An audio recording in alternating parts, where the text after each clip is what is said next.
The director mocked the maintenance supervisor at every meeting, but when he came to the meeting with his daughter in a wheelchair, the boss couldn't hold back his tears. Vito Hernandez rushed out onto the street and quickly headed towards his home. He was so tired of the director's mockery. Not a single meeting went by without the director pointing out that his shirt was wrinkled or that he was always lost in thought, running somewhere without paying attention to the path. As if there was nothing else to talk about at these meetings. Why even hold them if the director was only there to poke fun at the janitor? Vito had been working at the orphanage almost since its founding. It was just over 5 years ago that he lost his wife Alicia and nearly lost his only daughter, Christina. Vito turned towards the bar where he usually had a couple of beers on Fridays. Today was Friday, and his mood was terrible. He definitely needed a drink. The bar was crowded. Apparently, Vito Hernandez wasn't the only one who wanted to relax after a hard week. Vito approached the counter. That day, Roberta was working. She was a friend of his wife and Christina's godmother. "You don't seem to be in a good mood today, Vito," she said as she poured a frothy drink into a large glass mug. "There was a meeting," Vito grumbled. The director was nitpicking over nothing again, as if there was nothing else to talk about. "Forget about him. You've got enough on your plate." Roberta slid the full mug over to him. "Yeah, I've got plenty to worry about. Christina has been prescribed massages, so I need to save up some money. It's been a while since I dropped by to see you," Roberta sighed. "By the way, give this bracelet to your goddaughter. I found it in my jewelry box. I used to wear it when I was a girl. I loved it so much." Roberta pulled out a silver bracelet with 3 cubic zirconia stones from her pocket. "Thanks, Roby." Vito slipped the trinket into his breast pocket. "How's Chris?" "She's fine. She's gotten into making pictures out of clay. We're buying tons of soft clay now." Vito smiled sadly. "She's so lonely, my girl. You can tell she really misses having real, live interaction, not just online." "Yeah, I understand. I'll drop by in a few days to see how my goddaughter is doing. Want another beer?" "No, thanks, that's enough for today." Vito handed her some money. "It's on me," Roberta said softly, pushing his hand away. "Thanks, Roby. Come over sometime for dinner or we can have a barbecue. Christina would be happy." "I'll definitely drop by, Vito. Say hello to my goddaughter for me." "Hi, Dad," his daughter called from the kitchen as she heard the front door open. "Hi, my dear," he replied, kicking off his shoes and quickly heading to the kitchen. "What are you doing?" "I decided to make a vegetable salad for you. It's almost ready. Just need to clean and cut the pepper." "How lucky I am to have you, sweetheart," her father smiled. "Yeah, lucky you are. Hardly anyone would be happy to have a crippled daughter." Christina sniffed and started peeling a large yellow pepper. "Chris, please don't say that. I'll do everything to make sure you walk again. The doctor says." "Dad, stop. I know what the doctor says. I'm not a little kid anymore," Christina interrupted. "The doctors themselves don't know if recovery is possible in my case or not. Better to prepare for the fact that I'll have to spend my life in this damn chair." Christina hit the armrest with her fist. "Chris, don't get upset and don't take it out on the chair," her father sighed. "We still need to save up for a new one. Once we get another one, you can smash this one to pieces." He winked at his daughter and went to his room to change. Christina remembered that day in vivid detail. There was a fairy tale competition at her school. Each participant had to read their own fairy tale, and then the jury would award prizes to 3 of them. Her mom had promised to come on time and cheer her on in the audience. But she didn't show up. There was no time to find out why. Christina had no mood to read her story, which she had worked on for almost a month, lovingly creating the illustrations. Despite her despondency, Christina won first place. But the 11-year-old girl didn't care. Her mom hadn't come, hadn't found the time to support her, to share in her success. Later, she found out that her mom had died in a car accident that day. She wasn't driving her own car. A man she didn't know was at the wheel. Everyone assumed he was just another client. Alicia was a realtor, and she often showed properties, sometimes driving her clients' cars. A few days after her mother's funeral, Christina picked up her mom's phone, which had been returned to them from the morgue after identification. There was a strange conversation with some man, definitely not work-related. On the day she died, her mom had been communicating with him. They had arranged to meet in the morning and had sent each other hearts and kissy face emojis. Christina was a smart girl. She understood that her mom had been cheating on her dad. The conversation even mentioned her mother's plans to get a divorce. The man was practically demanding that she divorce and marry him. Christina's world collapsed. There was no happy family. Her mom didn't love her dad, she was cheating on him with another man. On that day, she had been with him, in his car. Christina didn't say anything to her father but continued to study her mother's phone, finding more and more evidence that her mom had been planning to leave Vito and abandon her with him. One day, as she was walking home from school, buried in her mother's smartphone, Christina stumbled upon a video. "I'm tired of living with a boring husband," Alicia said with a smile. "I want new experiences. I need someone who can jump out of a plane just for fun." "That's exactly who I am, baby," a man's voice said as he filmed her. "That's who I want to." Christina didn't hear the rest, she only heard the screech of brakes and felt a powerful impact. Pain shot through her entire body. And then came darkness and silence. That's how an 11-year-old girl became disabled. The doctors had to fight for her life. The impact had been severe, as Christina had flown out into the road, completely unaware of her surroundings. Vito, who hadn't yet recovered from his wife's death, was struck by another blow from fate. Now, he had to devote all his energy to making sure his daughter survived. He had to buy expensive medications and take the girl to a rehabilitation center. The real blow for the father was that, according to the doctors, his daughter was unlikely to ever walk again. At dinner, Christina said, "Dad, we haven't gone for a walk together in a long time. Remember we used to walk down my favorite alley?" "Yes, Chris, you're right, my girl. We should go. How about tomorrow?" "Really? I'd love that. Can we feed the birds? Do you still have any seeds left? They need unsalted ones. I've got some left, you can feed the birds. God will reward you for your kindness, sweetheart, He will." "What's so special about feeding the birds?" "It's just a little thing.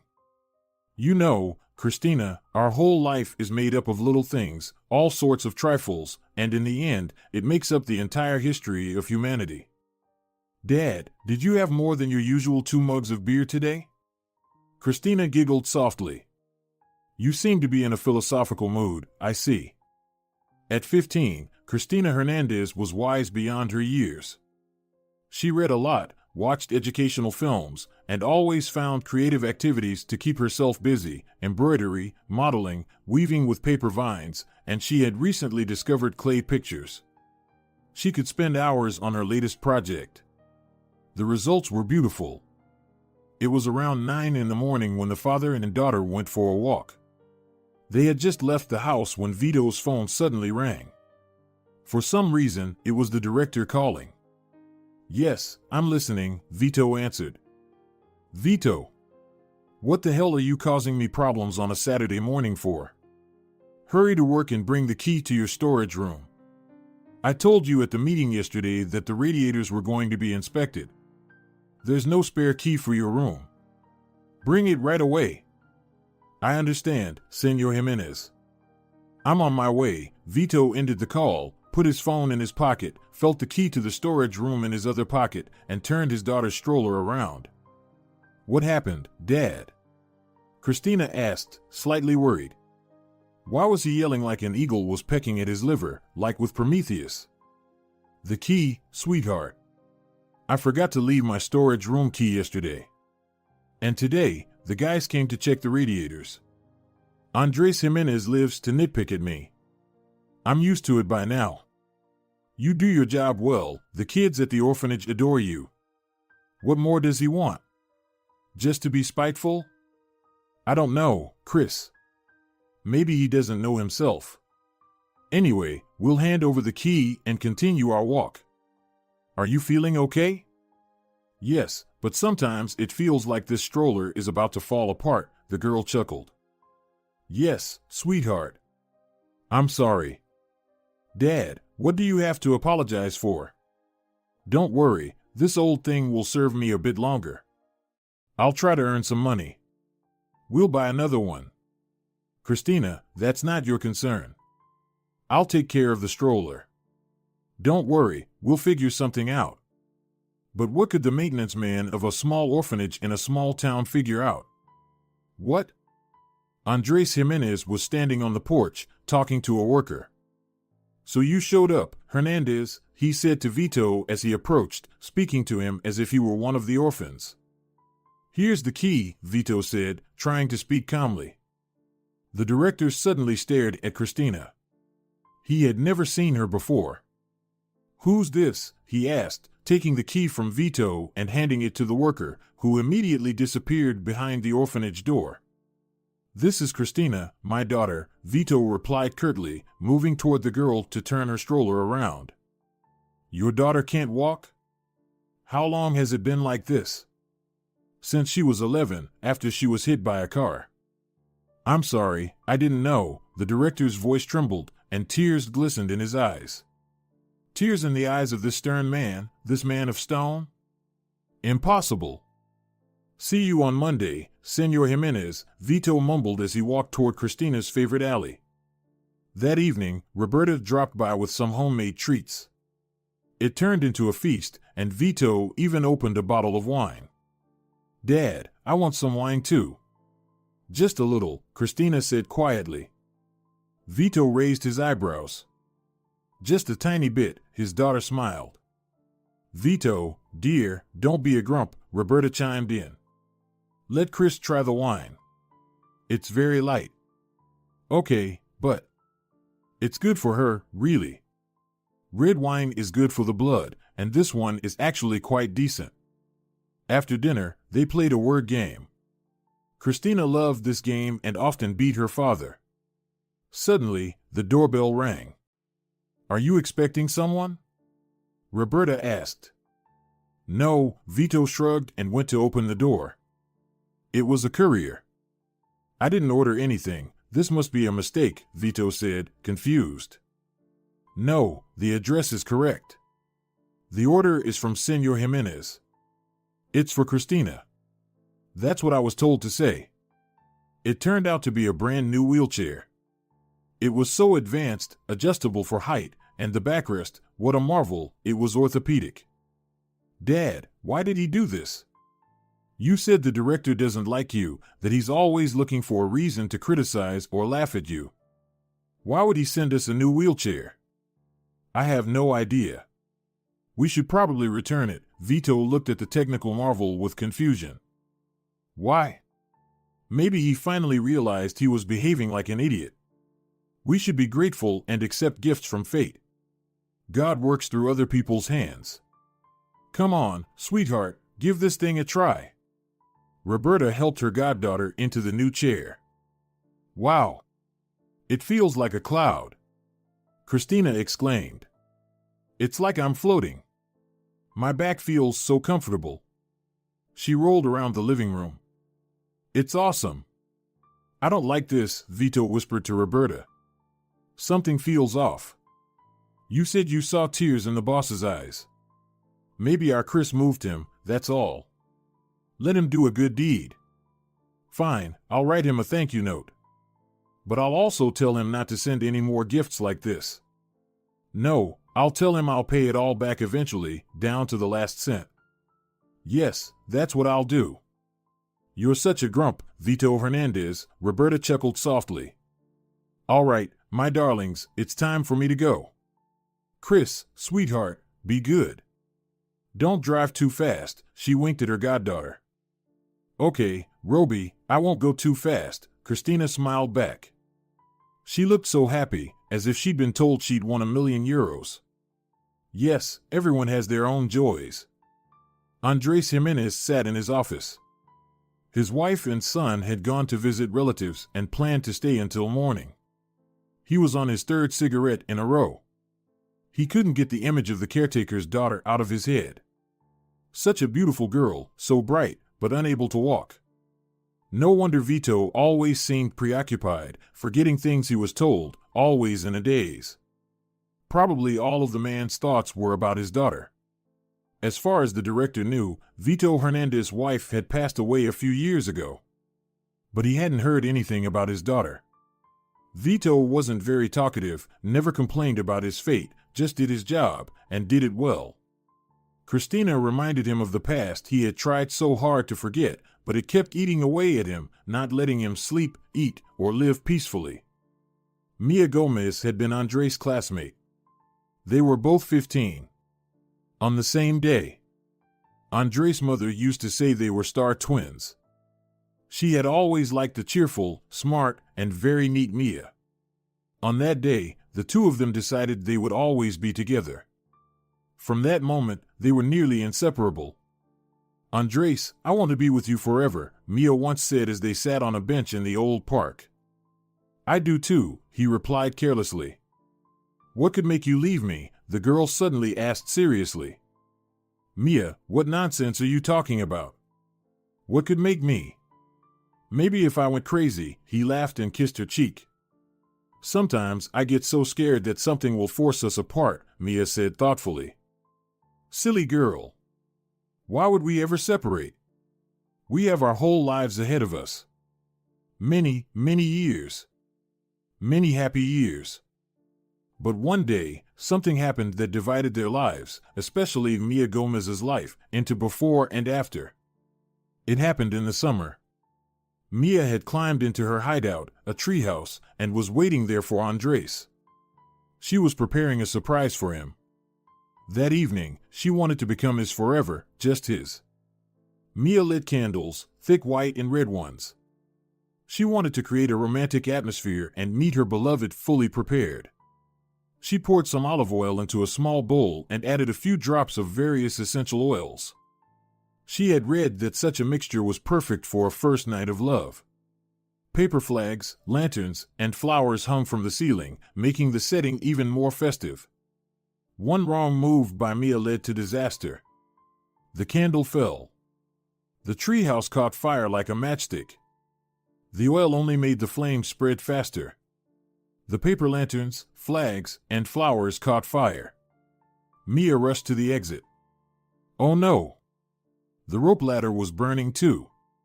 The girl had no choice but to jump down. Mia landed right on a pile of stones that her mother hadn't had time to arrange into a rock garden. A few days later, the doctors confirmed paralysis of the lower limbs. The injury was too severe.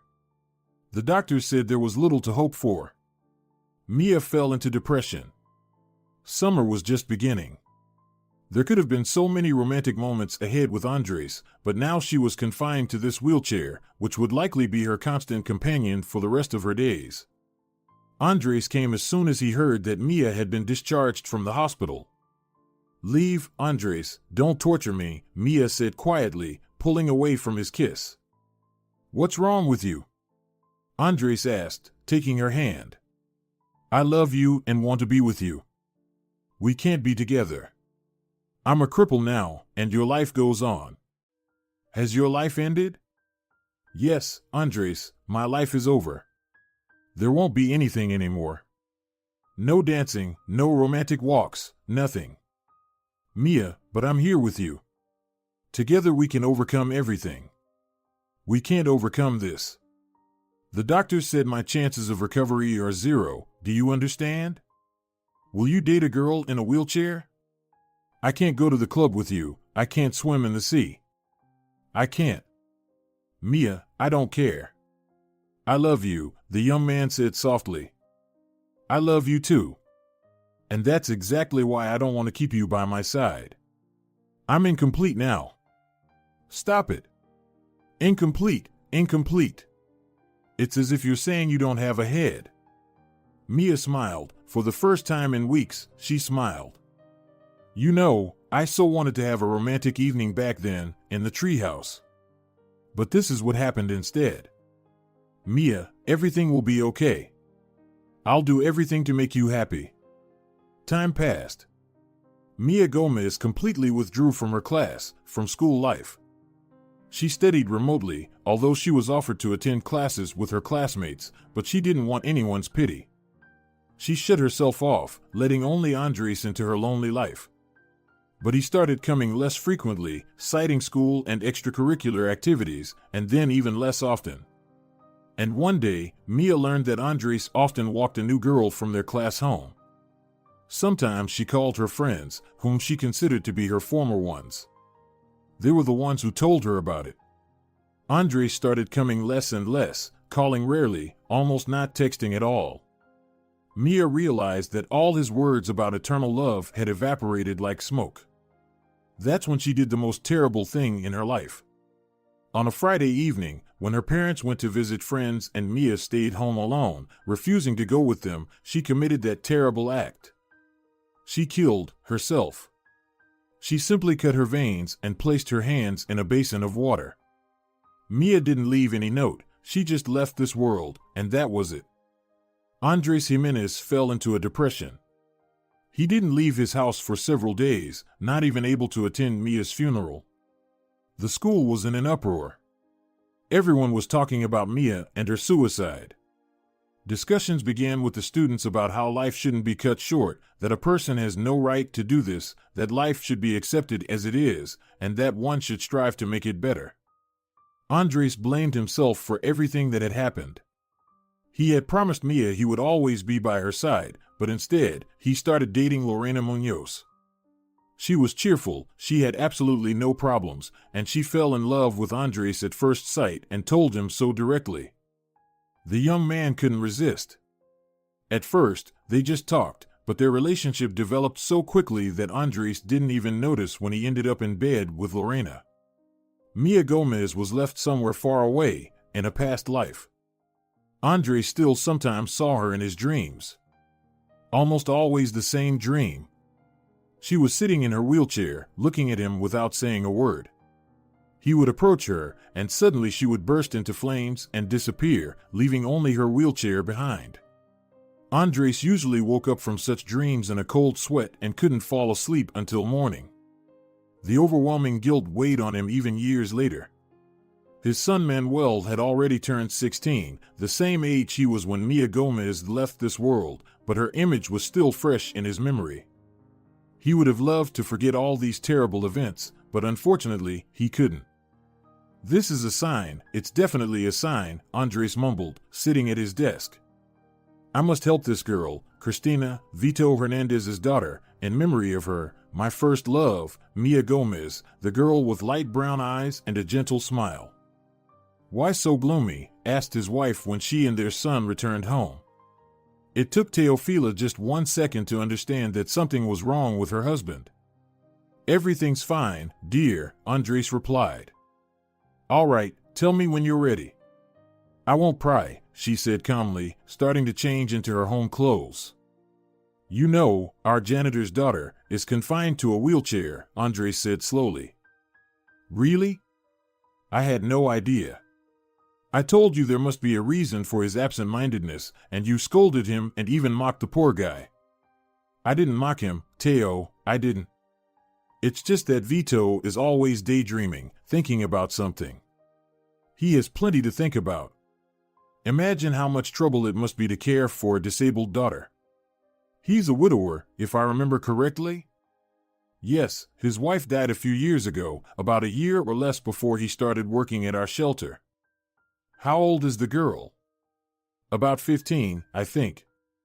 "Let's help them," Teofila suggested, her eyes lighting up. Helping those in need brought her genuine joy. "You know, I ordered a wheelchair for her and sent it with a courier." "You're wonderful, my dear," his wife said, kissing Andres on the top of his head. "Vito wrote that he's very grateful, but he'll repay every penny. But I don't want to take his money." "And you're right. I'd like to give her something too." "What does she like?" How should I know, Teo? Andre said, visibly relaxing and cheering up. I think the girl likes to read. I'll give her a book. Are you sure your reading tastes will match? Oh, how clueless you are. Why would I give a paper book in the age of electronics? Of course, I'm talking about an e-book. I'll order her something suitable today. Teofila joyfully darted out of the room. The next day, after returning from school, Manuel found his mother on the porch of their house. Next to her was a box tied with a ribbon. Hi, Mom. He put his bike in its usual spot to the left of the flower bed with tiny flowers. Teofila adored them. Hi, my joy. I have a favor to ask you, son. What is it, Mom? You need to go to an address, it's nearby, and deliver a gift to a girl from me. She's confined to a wheelchair. Mom, why not send it with a courier? Manuel frowned. I'm sure you'll do it better than any courier. You see, a courier is kind of soulless. Then why don't you deliver the gift yourself? Because I'm heading out for some errands now, that's why. Please, do this for me, okay? Manuel realized it was pointless to argue with his mother, easier to fulfill her request. I'll just go inside to change, he said, slipping into the house. Manuel felt uneasy. Who was this girl? Why couldn't she walk? What if she was strange or terribly frightening? These thoughts occupied the boy as he made his way to the house of his father's subordinate. Why had he even agreed to deliver this gift? He didn't even know what the gift was. Manuel parked his bike and, taking a deep breath, rang the doorbell. No one answered. He exhaled, maybe no one was home, and he could leave. But then the lock clicked, and the door opened slightly. A thin girl, sitting in a wheelchair, looked at him with her big gray-green eyes. Her mouth was slightly open, but she didn't utter a word. Hi, Manuel greeted. My mom asked me to bring you a gift. Hi. Who is your mom? And why does she want to give me a gift? Christina looked puzzled. Teofila Jimenez. She just asked me to give this to you, he said, quickly pulling the box out of his backpack and handing it to Christina. Jimenez, the girl repeated. The wife of the orphanage director? Manuel nodded. But I can't accept a gift from her. Your father already gave me a very expensive present, this wheelchair. She patted the armrest. Come in, she said, letting Manuel into the house. All right, he muttered and stepped inside. The house was small but cozy, everything radiated cleanliness. A painting hung on the wall in the hallway. Manuel couldn't take his eyes off it. It felt like he was looking through a window, seeing a path stretching into the distance, with trees on either side and a lantern. Everything seemed so realistic. It's beautiful, he finally said, almost lifelike. It's made of plasticine, Christina responded cheerfully. I made it myself about 2 months ago. What's your name? Manuel. You made it yourself? Out of plasticine? Yes. My dad is soon going to bite my head off because I'm ready to buy plasticine by the ton. He jokes that soon we'll be buying plasticine instead of food, and we'll live off the energy from my paintings. Christina giggled softly, her eyes lighting up. Manuel looked at her, unable to look away. You're Christina? He asked. Yes. Do you want to see more of my paintings? There in the living room, the girl deftly maneuvered her wheelchair towards the living room. Wow! Manuel exclaimed, placing the box he had brought on the coffee table. This sunset is amazing. Do you only paint nature? For now, yes, but I really want to learn how to do portraits of people and animals. That's awesome. Well, I should go. Your gift is over there, Manuel gestured towards the coffee table. What is it? Christina asked with interest. No idea. Do you want to open it together? Yes, Christina smiled. Manuel sat down in a chair and began unwrapping the box. Oh, it's a book, he said, handing her another smaller box. Wow! It's my dream. An e-reader. With a touch screen. It's wonderful. Manuel, please thank your mom for me, but I can't accept this. My father will be angry. He doesn't like to owe anyone anything. He's already planning to pay back every cent for the wheelchair. Don't worry about it. My mom, she loves giving gifts, especially to those, he trailed off. To those who are disabled, right? Christina's eyes flashed. No, to those who, in her opinion, deserve it, the boy said, embarrassed. And how did I deserve such a valuable gift? I don't know. If you want, you can ask her yourself. She didn't tell me any details, just asked me to give you the gift. My mom, you see, loves helping people. All kinds of people, orphans, her friends, and acquaintances. She says her heart blooms whenever she helps someone. Sorry for being rude, Christina lowered her head. Please thank your mom. And can I give her this sunset in return? Does your mom like paintings? My mom loves anything beautiful, Manuel smiled. You must have put so much effort into it. Yes, it's painstaking work. But I'll be happy if this painting brings someone joy and decorates someone's wall. We just need to wrap it in something. The girl glanced around the living room. Got it. We'll wrap it in a towel. Christina wheeled over to a cabinet and opened it. It's too high. Manuel, can you help me? Can you grab that gray towel? It's the right size. Sure, the boy grabbed the towel she indicated. For some reason, he suddenly felt like he didn't want to leave. He even started thinking about how he could stay a little longer. Why don't you come visit me again? Christina said softly as she wrapped the painting in the towel and handed it to Manuel. We could watch a movie together or just chat. What kind of movies do you like? Manuel perked up. All kinds. Mostly thrillers, especially psychological ones. And I love detective stories, especially the complicated ones with lots of mysteries. Me too, Manuel exhaled. I'll come back tomorrow. Is that okay? Of course. I usually finish my schoolwork by noon, so I'm free after that. Come whenever you can. Well, I have soccer at 2 tomorrow. I could be here by 4. Will your father mind? He'll be glad that I'm socializing with someone. Since I started using this wheelchair, my friends have all but disappeared, Christina smiled sadly. Well, they're fools. That means they weren't really your friends. You're interesting to be around. Really? You think I'm interesting? I wouldn't say it if I didn't mean it. I can't stand lying.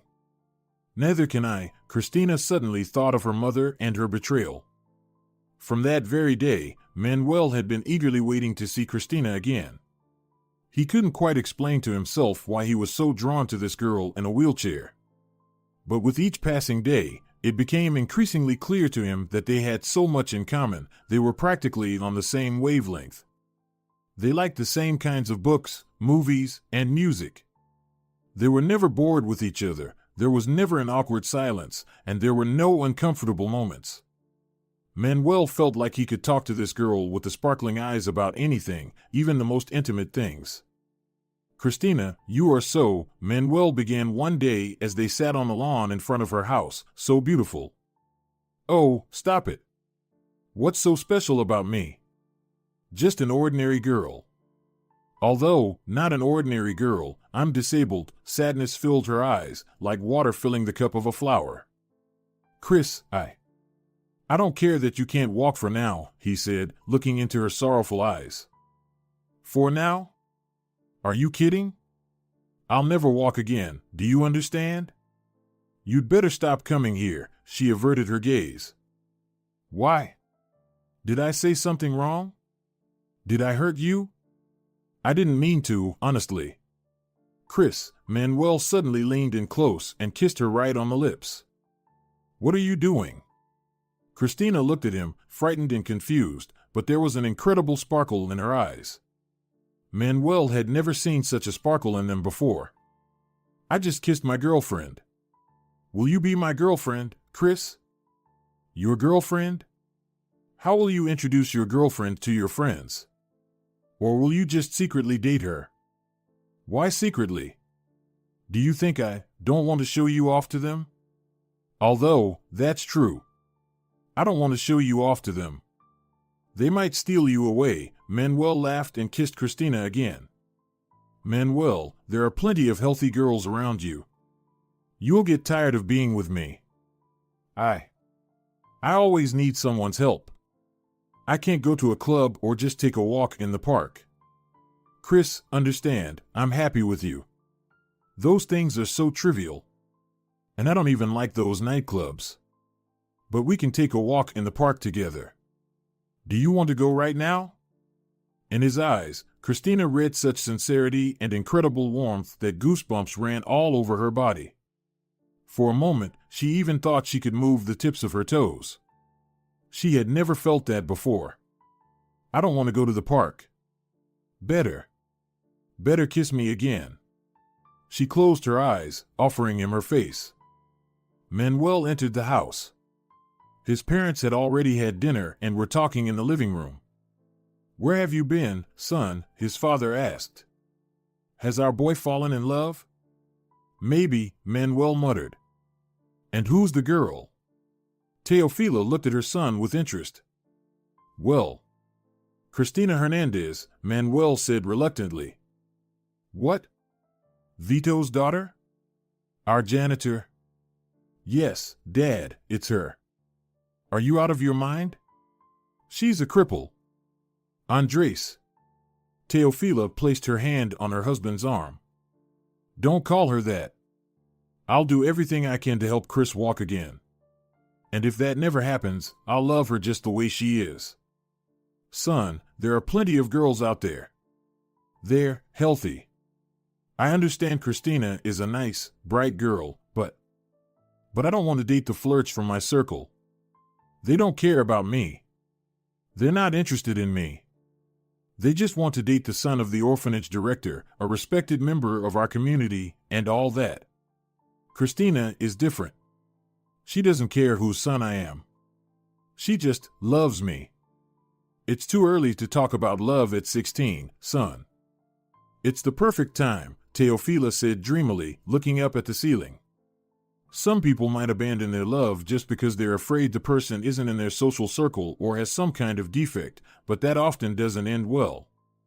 These words struck a painful chord in Andres Jimenez's heart. It was as if his son was repeating his fate, but unlike him, Manuel was determined. He didn't care that Cristina was confined to a wheelchair, didn't care about the girls who fawned over him. But years ago, Andres did care about that new girl who had thrown herself at him so openly at his friend Sebastian's party. His wife was right, he still regretted what happened with Mia Gomez. Because of him, she took her own life, and he, in the end, never truly found happiness. He loved Teofila, but it was never quite the same, just a pale imitation of the feelings that had filled his entire being when he was with that young beauty with the captivating eyes, just holding her hand. Andres often wondered, what if he hadn't turned her down all those years ago? He had no answer to that question. But most likely, if by some magic he could go back to the time when his girl, confined to a wheelchair, was alive and trustingly catching his gaze, he would have held her in his arms and never let her go. He loved her, truly loved her with all his heart, but he betrayed her. And that betrayal still gnawed at him from the inside, like a worm gnaws at a tree. Andres, he heard, as if from afar, slowly emerging from his thoughts. What are you thinking about? Teofila was looking straight into his eyes. Oh, nothing. You're right, it is the perfect time. And you, son, fight for your happiness and for Cristina Hernandez's happiness. We'll help you. Won't we, Teo? Of course, we'll help. Cristina won't just start walking again, she'll be flying. Teofila hugged Manuel. Do you believe it, son? Of course I do, Mom, he said, hugging his mother in return. I'm so glad you believe it too. Thank you for supporting me. Who would have thought we'd end up related to Vito Hernandez? Andres chuckled. He's a good guy, Dad. He always greets me warmly. He even taught me how to replace a faucet. What? Replace a faucet? Wow. He says every man should know how to do basic things around the house. I think he's right. Yes, he's probably right, Andres said somewhat vaguely. Why don't we have a barbecue? Teofila suddenly suggested, jumping up from the couch. Let's do it the day after tomorrow. It'll be Saturday. Saturday, Andres repeated. Why not? Let's do it. Son, will you invite Christina and her father yourself, or should I? Of course, I'll see Chris tomorrow anyway. They were sitting in the kitchen, drinking tea. Manuel, I'm afraid to meet your parents, Christina said quietly. Well, they're not mutants, he smiled cheerfully. What are you afraid of, silly? Well, it's just that your father is my father's boss, and... So what? My dad's a normal guy, Chris. He just gets stressed out sometimes because of problems at work. The orphanage means a lot to him. He treats it like his own child, so sometimes he takes it out on his subordinates. Everything will be fine. Can we bring Roberta too? Christina suddenly asked. Who's Roberta? Is she your father's woman? Then why have I never seen her here? She's not my father's woman, she's my godmother. My mom was very close to her. Of course you can bring her, Chris. The more, the merrier. Thank you, Manuel, Christina said quietly, taking his hand. For what? Just for coming into my life. You know, I thought I'd never get to experience what love is. But that's not true. Even if you leave me, I'll always remember what it feels like to love. Chris, what are you talking about? Who said I'd leave you, huh? Did you know I'm a one-woman man? No, the girl smiled, and her eyes filled with an otherworldly light. Well, now you do. You'll have to put up with me till we're old and gray. Manuel. I beg you. You're only 16. You talk like a 30-year-old. I'm wise beyond my years, he said, giving her a peck on the nose. In the evening, Christina's father came to see her. He always came by to wish his daughter good night. Dad, we're going to the Jimenez's barbecue on Saturday, right? I'm not sure, sweetie, if that's a good idea. Of course it is. By the way, I invited Roberta, and she gladly accepted. Roberta? Why? She's my godmother, after all. Besides, you'll have some support. Dad, do you like Roby? That's a strange question. We've been friends for so many years. No, that's not what I mean. Do you like her as a woman? Would you like to live with her? You know, fall asleep and wake up together and all that? Chris, where are these questions coming from? I didn't realize my little girl had grown up, did I? Dad, I think you and Roby make a great couple. Why aren't you together yet? I have a lot of affection for Roby, but I can't. It would be a betrayal of Chica, your mother. Dad, Mom's been gone for a long time. And besides, she betrayed you a long time ago. What are you saying, sweetie? Dad, Mom had a lover. When she got into that terrible accident, he was the one driving. I saw the photos on her phone, the videos, the messages. She wanted to leave me with you and run off with that muscle man. Tears welled up in her eyes. Christina, this sounds unbelievable. Yes, it sounds unbelievable, but it's true. You know, I didn't want to tell you, but now it's time. Back when I got hit by that car, I just didn't react in time because I was watching a video on Mom's phone. She said she was bored with you, but with that muscle man, she had fun. I didn't notice I was walking into the street. Chris, sweetheart, forgive me. Her father took her hand and squeezed it. Dad, there's nothing to forgive. You're the best father on this planet. And I want to see you happy. I really want you and Roby to get married. Will you propose to her at the barbecue? Christina winked at Vito. Chris, I love you so much, my little girl. I also want you to be happy, I really do. Manuel is a good guy. I feel like he can make you truly happy. The nightlight shaped like an ice heart bathed Christina's room in a soft glow. The same soft light enveloped the hearts of the father and daughter who had suffered so much. This light emanated directly from their souls. Such a light can only be emitted by the soul of a person whose heart is filled with true love, love for others, love for the entire universe.